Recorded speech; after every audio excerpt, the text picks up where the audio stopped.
Hello everyone, this is Mrs. Bissot here with Daisy, Pirate Daisy here with her little pirate costume.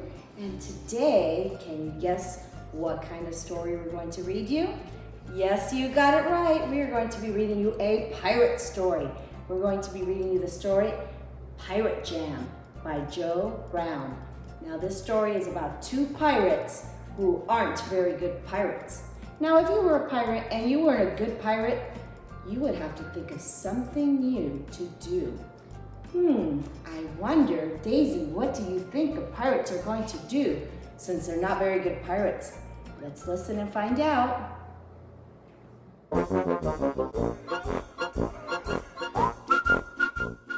Once upon a time, in the middle of the deep blue sea, lived a gang of pirates. Well, actually, there were only two pirates, so you couldn't call them a gang at all. Maybe just a pair of pirates. Their names were Fredbeard and Little Jim. Fredbeard had a red beard, but Little Jim wasn't little at all. Well, he was once, and they had a little sea dog named Patch. Fredbeard and Little Jim weren't fierce pirates at all. They were thrown out of pirate school because they failed all their exams. "Arg! You two be useless pirates," said their teacher. And it's true, Fredbeard and Little Jim would rather have a cup of tea than a bottle of grog. Plus, they couldn't buckle swashes. And they always held treasure maps the wrong way. Not only that, Fredbeard and Little Jim had no idea how to tie a knot or hoist a sail. They found shivering timbers a bit of a bore, and they always got seasick. Instead of making someone walk the plank, they'd rather walk the dog. This suited Patch just fine. After leaving pirate school, Fredbeard and Little Jim sailed around for a while until they spotted the perfect island to make their home. They built a little house from driftwood and other things they found on the beach.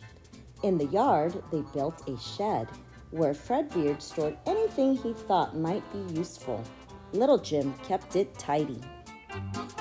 Once they'd settled in, Fredbeard and Little Jim needed something to do. They wanted to be useful, even if they weren't pirates. Little Jim tried gardening, but Fredbeard had buried treasure in the vegetable patch, so there wasn't much room for anything else. Then Patch buried his bones, the tomatoes wouldn't ripen, and the strawberries went all mushy. Fredbeard tried being a mail carrier, but he got everything muddled up because he held the map the wrong way. He delivered the wrong letters to the wrong people. He squashed packages, especially the ones marked "Do Not Squash." And he delivered birthday cards 3 days late. His sword was a problem, too. It accidentally tore open packages. Things always spilled out, like knitting needles, left shoes, and pieces of jigsaw puzzles, usually bits of sky. Fredbeard collected everything and put it all in the shed. One night, there was a terrible storm. Fredbeard, Little Jim, and Patch sat warm and dry in their cozy house. They were very glad that they weren't out at sea like their old friends from pirate school. The next day, lots of boxes washed up on the shore. Fredbeard and Little Jim went to investigate, but they found no pirate treasure, no gold coins, no yo-ho-ho, and certainly no bottle. In the boxes, there were bags of sugar and lots of brightly colored wool.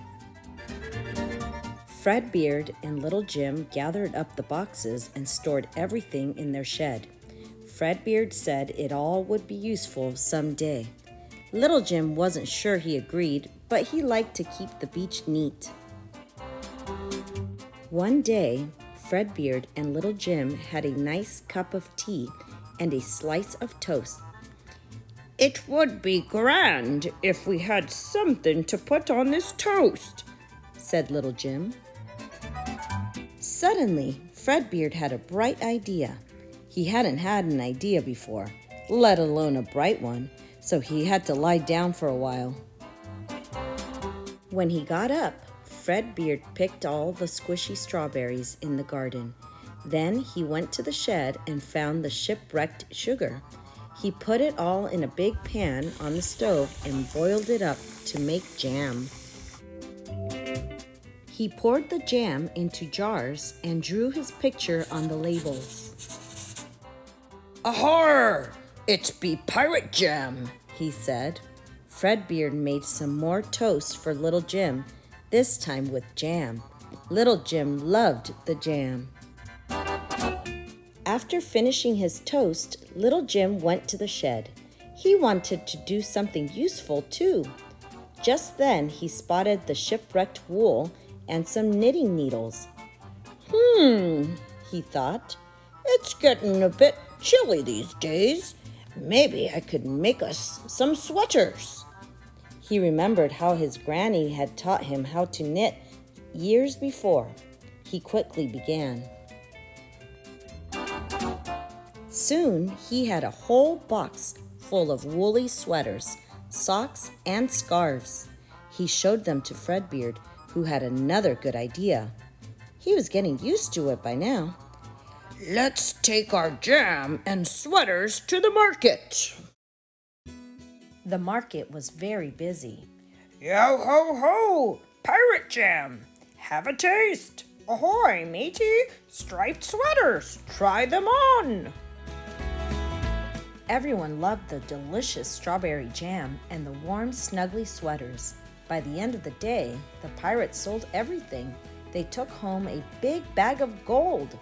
They decided not to bury it in the garden this time. Fredbeard and Little Jim had finally proven they were useful, even if they weren't really pirates. Well, this was an adorable story, this pirate jam story, and these two pirates, even though they were not the best pirates, they were sure good at taking care of other things and creating new things out of old things and making some delicious jam and sweaters. Well, I'm so proud of them for thinking of something new to do and not giving up on themselves. And Daisy, did you like this pirate story? Did you like this pirate story? Yes, we did. And we loved the little doggy in the story too. Well, friends, thank you for listening to our story, and we will read again to you next time. Bye-bye.